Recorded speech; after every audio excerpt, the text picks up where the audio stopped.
तमाम पा लीजिए फैज़ रमज़ान, फैज़ रमज़ान, फैज़ रमज़ान। औज़ु बिल्लाहि मिनश्शैतानिर रजीम, बिस्मिल्लाहिर रहमानिर रहीम, नहमदुहु व नुसल्ली व नुसल्लिमु अला रसूलिहिल करीम, अम्मा बाद, फ़औज़ु बिल्लाहि मिनश्शैतानिर रजीम, बिस्मिल्लाहिर रहमानिर रहीम। अस्सलातु वस्सलामु अलैका या सय्यदी या रसूलल्लाह, अस्सलातु वस्सलामु अलैका या सय्यदी या हबीबल्लाह, अस्सलातु वस्सलामु अलैका या सय्यदी या ख़ातमन नबिय्यीन व अला आलिका व अस्हाबिका या सय्यदी या जद्दल हसन वल हुसैन। नाज़रीन मुकर्रम, प्रोग्राम फ़ैज़ रमज़ान के साथ आपका मेज़बान मोहम्मद फ़ैज़ इमाम कमरी हाज़िर खिदमत है।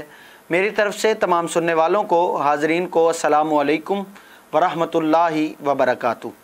नाज़रीन, आप देख रहे हैं प्रोग्राम फ़ैज़ रमज़ान और आज 4 रमज़ानुल मुबारक है। अशरे रहमत में हम बैठे हैं, अशरे रहमत हमसे गुज़र रहा है।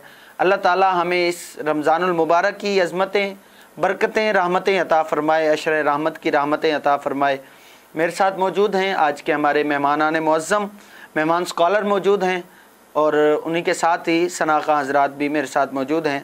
और मेरे साथ जो सनाख़ा मौजूद हैं जनाब हाफ़िज़ मोहम्मद ज़ियाउर रहमान कादरी साहब, बहुत ही खूबसूरत आका अलैहिस्सलातु वस्सलाम की मिदत व सना भी करते हैं और तिलावत कलाम पाक भी करते हैं। फ़ैज़ रमज़ान प्रोग्राम का आगाज़ तिलावत कलाम पाक से करते हैं। मैं हाफ़िज़ मोहम्मद ज़ियाउर रहमान कादरी साहब से दरख्वास्त करूँगा कि तिलावत कलाम पाक से हमारे दिलों को महज़ूज़ भी फ़रमाएँगे और इस पाक महफ़िल पाक प्रोग्राम का आगाज़ भी फ़रमाएँगे। अऊज़ु बिल्लाहि मिनश शैतानिर रजीम, बिस्मिल्लाहिर रहमानिर रहीम। अक़ीमिस सलाता लिदुलूकिश शम्सि इला ग़साक़िल लैलि व क़ुरआनल फ़ज्र, इन्ना क़ुरआनल फ़ज्रि काना मशहूदा, वमिनल लैलि फ़तहज्जद बिही नाफ़िलतन लका असा अन यबअसका रब्बुक, असा अन यबअसका रब्बुका मक़ामम महमूदा,